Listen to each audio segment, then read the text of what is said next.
Hello again, everyone. Edwin Murray back once again in this YouTube astrological segment. I'm going to be talking about astrology and the moon's wobble. And I've been trying to do some research on this. I haven't really seen, an overwhelming, amount of information on how this moon's wobble can pertain to astrology and how it impacts, maybe perhaps the energy, I would say, from the moon itself and on us. And so I'm going to talk about some things. A lot of it is speculation and conjecture. What I believe how it may possibly impact us. I mean, of course, the floodings. I mean, by itself, astrology out of the way are going to have major impact on a lot of people.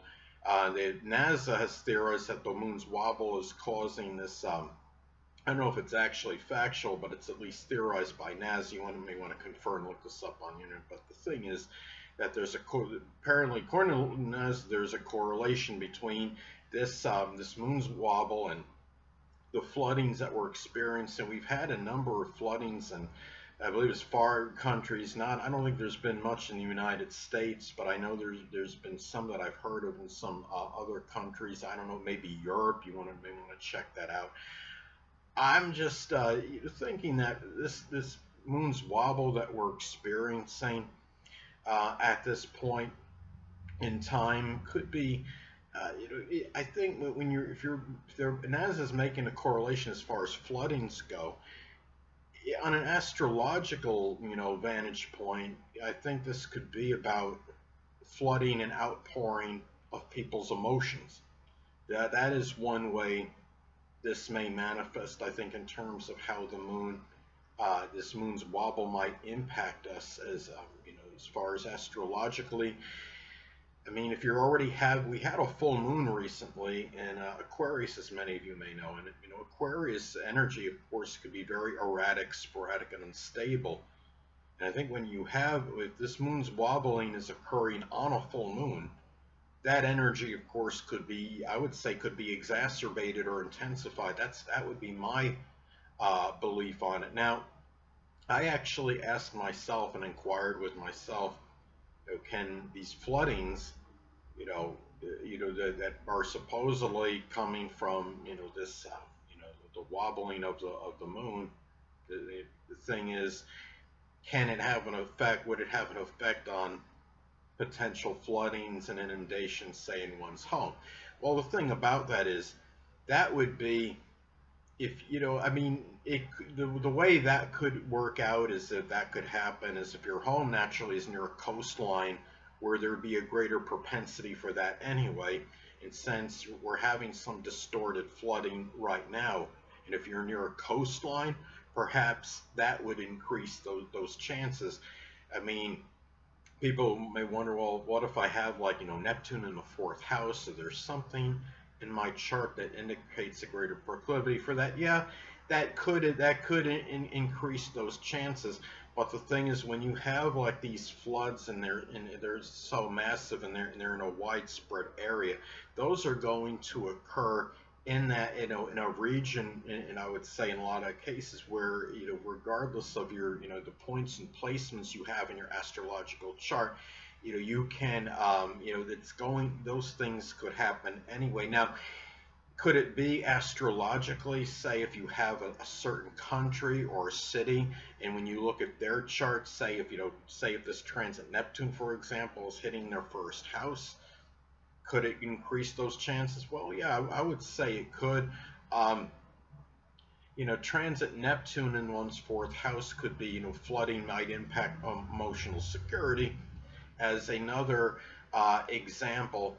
And going back to the emotional state with this, my theory on this with the moon and the wobble, I don't know how long, what duration this is actually supposed to be, transpiring for, if it's currently going on. So if anybody wants to write me on Facebook regarding this, feel more than free to do so, and you can, write me about this. I saw something on it was a blog on some Z100 website, and it said that this wobble was going to have, I don't remember the exact words, was going to have, very, I don't know, devastating or a detrimental effect on people. It's not going to end well.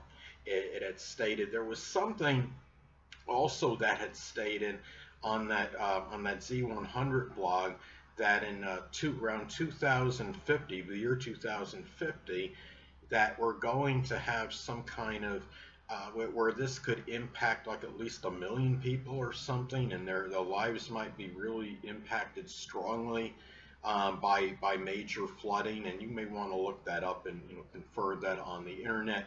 But going back to like the emotional state, how it might impact one's emotions. If you have, I mean, a lot of it can be dependent on your own, your natal position of your moon, your chart. If you have the moon, say, in Taurus, that could indicate stable emotions. If your moon is not making a lot of adverse aspects, you're in a better state, I think, to begin with, on an emotional level prior to having this energy with this possible flooding of emotions due to this wobble of the moon. Of course, you can be affected by transit aspects, though, to your moon, regardless of what sign it's in. If your moon is in a water sign, and I would say especially the zodiac sign Cancer or Pisces, you might really be strongly affected because those are very sensitive signs. Having the moon in Cancer or Pisces, those are sensitive placements. The moon in Pisces can give very chaotic emotions. Moon in Scorpio, though, it's control. People that have the moon in Scorpio natally can have a strong ability to control the emotions, but they can be very convoluted and irritable as well. And the moon, and of course, the moon in its dignity in Cancer, it's a great placement by sign as far as where the moon should be in, but the thing is it's still very sensitive. Moon in Cancer can be very sensitive to criticism and ridicule and can have very strong emotional responses. And when you have this transit of the moon on top of it, it can be, I would think, this wobbling effect can have an intensified effect on that energy you have to begin with that natal moon in Cancer, as an example.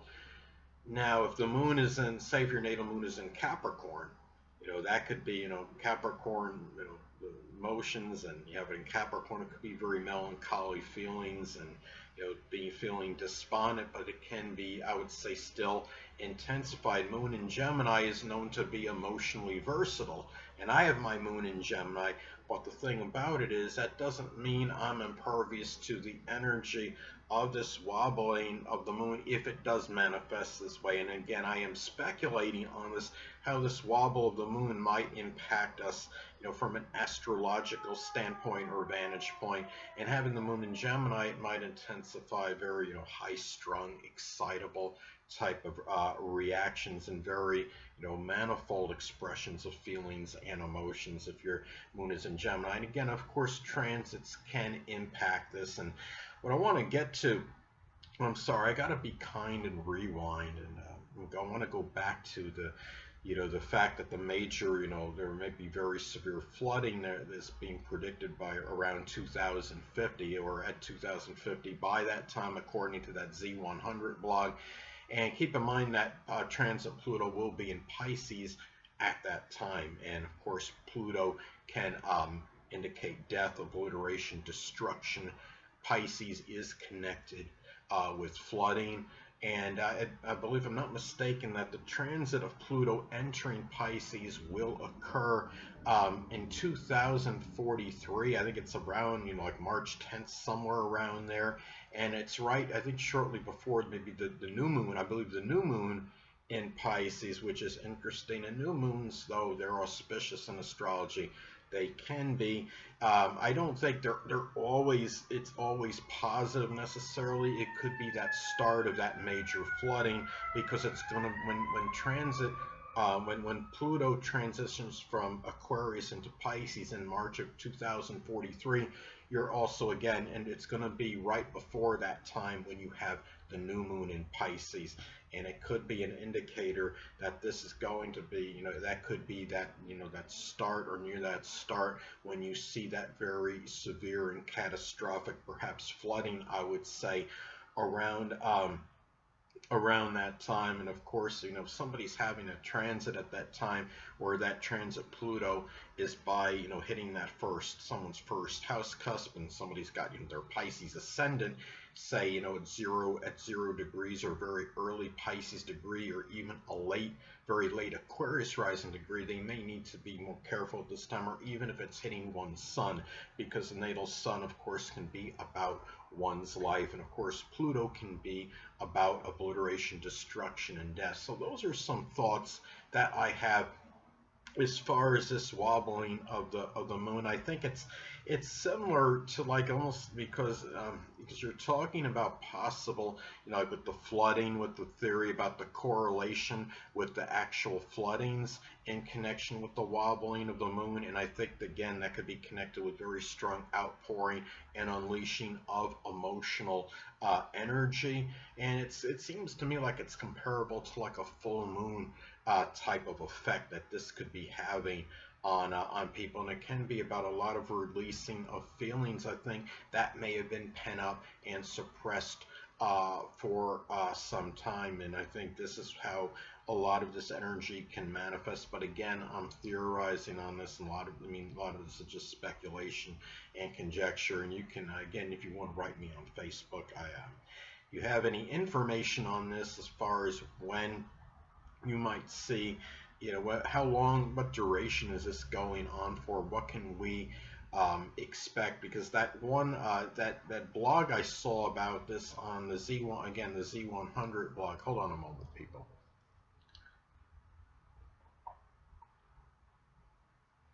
Sorry about that. I'm back. But anyway, what it is, it's the fact that, looking at this, what was the duration of this wobble? The Z100 blog was a little ambiguous, because on the blog, it stated it was going to, something about this was going to be going on for some time. Then it said there was going to be some new wobble or something around the year, I don't, somewhere in 2030 or in the 2030s. And that's something, again, you may want to confer and just verify as far as that goes. But anyway, people, that'll conclude this YouTube astrological segment. Until next time, people, Edwin Leonard saying stay well.